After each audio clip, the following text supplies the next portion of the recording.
I'm Tom Baker, this is Chasing Cars, and over my shoulder is Australia's first serious competitor to the Toyota Corolla Sedan Hybrid. One of the darlings of the Uber and rideshare industry here in Australia will now cop a massive challenge in the form of this, the Hyundai i30 Sedan Hybrid. I've driven it in town, I've driven it in the country, poured all over this $33,000 plus on-road cost sedan. In today's video, I'm going to walk you through everything about it, what it does well, what it does badly, how much fuel it really uses, what it will cost you to run, and more. But before we get started, hit subscribe. Chasing Cars, honest reviews of your next car. Brought to you by Budget Direct. If you're thinking to yourself, A, what's an i30 sedan? Well, it's an Elantra or an Avante, depending on where you live in the world. And B, if you're thinking this car looks quite a lot like a base model, you would be right. And that's because Australia's supply of the new i30 Sedan Hybrid has started with the cheapest grade, just called the i30. It's $33,000 before on-road costs, but there's a mid-spec Elite and a top-spec Premium on their way arriving in a few months, but no N-line versions of the hybrid sedan right now, even though Hyundai Australia pushed very hard to get them and are still hoping to receive them in future. So base model first, which means that the target audience for this particular car probably going to be people that need a car for work, doing big Ks, particularly in town, and really want that fuel efficiency. Whether you're driving for Uber, DD, a different rideshare platform, you're doing courier work, goodness only knows, there's a whole bunch of things you might be doing. This car presents as a safe, durable, very efficient option. But what it isn't is plush or luxurious. Here in the cabin, we do get a standard leather steering wheel, which goes a long way to improving the touch points for something that you're going to be touching all the time. Also a leather shifter and dual zone climate control is standard on the base hybrid, but not on the non-hybrid version of this car. But you don't have to look very far to see where Hyundai has kept costs down. Some hard materials about the place in here, and even old school touches like physical tabs to open the boot, or the fuel filler on this car reminds you that you are very much in a base model. Thankfully though, the tech isn't too bad. The touchscreen at 8 inches is kind of small, but it includes wireless Apple CarPlay and wireless Android Auto, and it's easy to use. In front of the driver, you've really only got a small digital display though, but it does pack in quite a bit of trip computer information. On the whole, while it doesn't feel opulent, everything kind of works as it should. Apart from one big thing for me, that's the shape and support of the seats. Now this particular car is really targeted at the US market, and what we've been led to believe by Hyundai is that the Americans prefer kind of a flatter seat to really sit back a little bit for freeway driving. Whether or not that's true, I'm not sure, but it is what I've been told. But that's the characteristic of these manual cloth seats. They feel durable enough, but they don't give my legs enough support on longer drives. And after about 70 minutes, that was the time I noticed when I was starting to get a little bit fatigued. Not what you want when you do long hours in the car. Now, higher grades of this vehicle will have leather trim and power adjustment for the driver's seat, which will largely fix that problem. In terms of other things I can tell you about the interior, storage space is good. We've got wireless charging ahead of the shifter. We've got a trick little rotatable cup holder system for bigger or smaller drinks, decent space in the center, and reasonably big door bins as well. Quality is good. No build quality issues in the test cars that I've driven, even though the materials are cheaper. Everything seems to be screwed together well. Here in the back of the i30 Sedan Hybrid, what you're getting a lot of is space. I've got this seat set up for myself. I'm 6 foot tall, 183 centimeters, and I easily fit behind myself. And strangely enough, the back seat thigh angle is actually more comfortable and supportive than the one in the front. So there you go. My headroom is also good, despite the fact that this is a sedan. And if you're doing big Ks, you're gonna want a sedan or a wagon rather than an SUV. These things have better aerodynamics and lower fuel use. They're also carrying around less weight, which is a real win. You'll be able to get someone in the center, although it is a little bit of a perch. You have some amenities, which is good to see on the base model, including a flip-down armrest and air vents. Really like seeing that here, plus 2 more fast-charging USB-C ports right here in the back. You do notice a lot of austerity in the materials though. Still hard like up front here, but even the armrest on this side is completely hard, which does smack of a lot of cost saving. But for me, if I was an owner-operator of this car for a rideshare purpose, probably the most annoying thing about it is that Hyundai still can't seem to do hard plastics that don't mark. And down here, there's a bunch of marks already where people have accidentally kicked this center thing, which is going to happen when you climb across the car. Even just me demonstrating that now is adding a whole bunch of extra marks. So you're going to be cleaning that up forever in this car. I think it's time for Hyundai to buy some Toyotas and Volkswagens and just reverse engineer how they're able to do hard plastics that don't scuff up as easily as that. Moving around the back of the i30 Sedan Hybrid now, I think it is worth pointing out that to me, this is not the prettiest shape in the world. Frankly, I kind of think that the styling of some Hyundai models has jumped the shark a little bit now. It's certainly interesting and you're not going to confuse it for anything else on the road, and that is good. This car is relatively affordable. It's not bland in terms of the styling. Whether or not you like this aesthetic is up to you. You can let me know down below in the comments. But let's check out the boot, which is very generous. You'll notice I'm holding the key, and that's because in a rather cheapo moment, the base model of this car doesn't actually have a release for the boot here on the back. So you've got a very old school tab in the cabin, or you can hold the boot release on the key, open up the tailgate, relatively narrow aperture, but you've got almost 500 litres of space back here. So for what is technically a small sedan, this thing is really generous on your cargo space. Not really any special features here, though you can pull these tabs to drop the second row seats 60/40, and you have a space saver spare under the boot floor.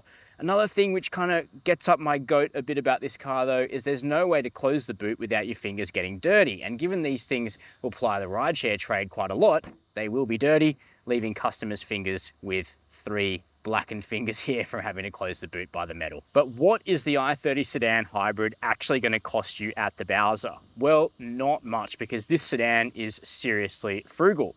First of all, it can take the cheapest but dirtiest petrol here in Australia, 91 octane, and you are going to spend less than $100 to go more than 1,000 kilometers in this vehicle. The fuel tank is only 42 litres, but in a suburban loop, I was able to get 3.6 litres per 100 kilometers in this sedan, actually better than Hyundai's official claim. That's good for a range of about 1,200 Ks. Even trying my absolute hardest to drive this car hard, fast, and sportily on an awesome country road loop, the worst I was able to do was 4.9 litres per 100 Ks. So certainly the fuel use of this vehicle is kept well under control and in the same ballpark as the equivalent Toyota. Now, the servicing is where Hyundai takes a bit of a backward step. That's because while the intervals are 12 months and 15,000 Ks, 5 years and 75,000 Ks of servicing is going to cost you $2,150 in the i30 Sedan Hybrid. In a Corolla Sedan Hybrid, it would be about $1,000 less over the same period. So clearly, a bit of work to do there on the after-sales side for Hyundai. Similarly with the warranty, the vehicle has a 5-year warranty. The high voltage components are warranted out to 8 years. Toyota goes 2 years better if you get an annual health check. They'll warrant their hybrid bits for 10 years. So again, while the fuel use is very much line ball, the after sales stuff needs more attention. Like other hybrids, when you drive off in the i30 Sedan Hybrid, you do so in silence, with the engine only kicking in when you demand more than a light throttle. Now, to me, the hybrid system doesn't feel quite as strong as what you get in a Corolla Sedan Hybrid with its recent update for 2023, which gave it a little bit more power, even though on paper, the combined outputs of the i30 Sedan Hybrid are actually more significant than what you get in the Toyota. In fact, in some ways with the product as a whole, you do get the impression that Toyota, having been doing the hybrid thing for a little bit longer than Hyundai, there's an overall refinement to the Corolla's hybrid that you're not quite getting in the i30. But you know what? It's not that far off, and supply of the i30 Sedan Hybrid is going to be significantly stronger, at least for the next little while, than the Corolla. So if you want a spacious, fuel-efficient sedan hybrid, this is going to be the one you're going to be able to get your hands on. So it may be a case of not letting the perfect be the enemy of the good. Even if the Corolla is a slightly better hybrid system, the fact you can get your hands on the Hyundai means quite a lot, doesn't it? So let's talk about the performance. What we have here is a 1.6 litre non-turbo direct injected petrol 4-cylinder. It only makes 77 kilowatts of power on its own, so pretty modest. But then we also throw in an electric motor which makes 32 kilowatts and more torque than the engine does by itself. That gives us combined outputs, Hyundai says, of 104 kilowatts of power and 265 Newton meters of torque. It's a pretty simple story to give you. The i30 Sedan Hybrid feels quick and agile and nippy in town, but it is absolutely not fast when it comes to merging onto the highway or overtaking big trucks on country roads, which requires quite a bit of planning.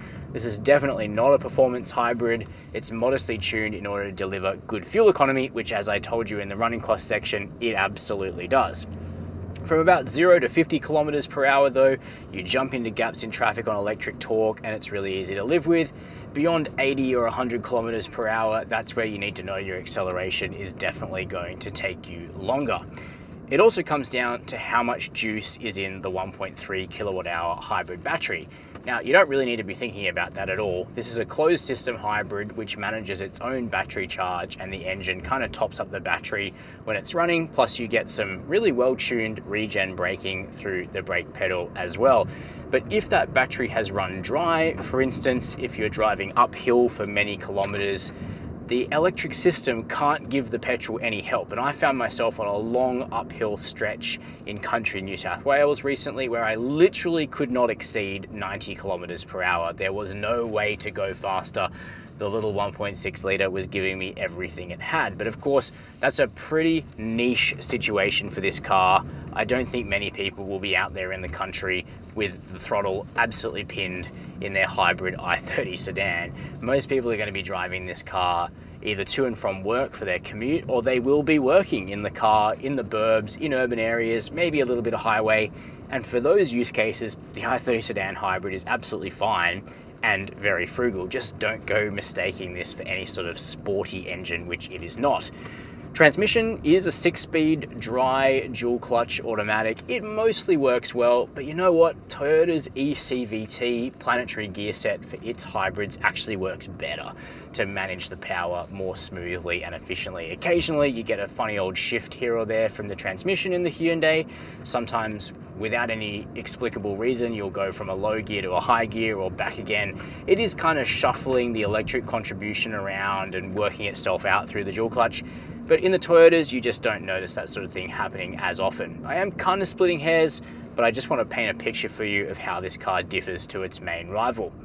Now, when it comes to ride and handling though, the i30 Sedan Hybrid is actually surprisingly good. Now, most Hyundais are actually very decent to drive on country roads these days, and this car is no exception. The steering has barely any feel coming through it, but the rack is very precise, and it's easy to place this car on the road, even with eco tires that don't have, on the face of it, a huge amount of grip.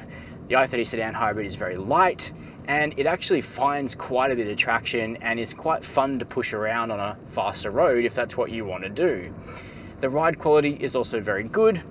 I think you can tell from the chunky tires that you're going to get a bit of insulation from potholes and stuff, so in town it's actually very settled and compliant, which is certainly a nice feature if you're going to be doing long hours in the car. But overall, the chassis feels well tuned, and if you do want to push it, you are getting the benefit of that. But at low speeds, of course, you know, you're just going to get a car that rides well and is relatively quiet. Speaking of refinement, there is quite a bit of noise on coarse chip roads at 100 k's an hour, and the stereo is fairly mediocre, so you're not really going to be able to drown that out all that well. But visibility is generally good out of this car, and the blind spots aren't too bad. Now, when it comes to safety features, we've got good and bad. Firstly, the i30 Sedan Hybrid hasn't got an ANCAP safety rating. We don't know if it would get 5 stars or less, but ANCAP might buy this car and test it. Hyundai is not going to give them a car for free, however. The adaptive cruise though is very well tuned. The lane centering is also good, so using both of those technologies on the highway really reduced fatigue for me. But this car is fitted with Hyundai's very annoying and unreliable speed nannying system. Sometimes it just misses new speed signs and then it bongs and bings at you consistently while you're driving until you turn it off. If the system was actually reliable and actually picked up every speed sign or speed zone every time, you could just leave it on and drive to the speed limit. This isn't about being allowed to break the speed limit with impunity. The problem is it's not good enough yet. So I turn the system off every time I turn the car on because it's just not reliable enough. Now, if you step up to the top spec i30 Sedan, you also get blind spot cameras, which are very good. This base model has no blind spot monitoring at all and just a simple reversing camera. So those are my detailed thoughts on the new Hyundai i30 Sedan Hybrid, or Elantra Hybrid if you are watching this from overseas. Now, this vehicle really is the definition of cheap and cheerful. 33 grand plus on-road cost is not a lot for a new car in 2024, and yet this vehicle hits a bunch of high points. It's remarkably good to drive in terms of its ride quality and handling. It's seriously frugal and cheap to fuel, and it also has a really big spacious interior, which will especially suit you if you're going to use this vehicle for something like a rideshare purpose. For private buyers though, I think you'll want a higher trim of this car, which aren't arriving for another 3 or 4 months. And of course, we will have a review of a more plush i30 Sedan Hybrid spec when they arrive. But for now, if you're shopping around this sort of bottom of the range hybrid sedan area, you must test drive the new i30 Sedan Hybrid. Those are my opinions. What are yours? Let me know down below in the comments. While you're there, hit subscribe and the notification bell. And as always, thank you for watching Chasing Cars.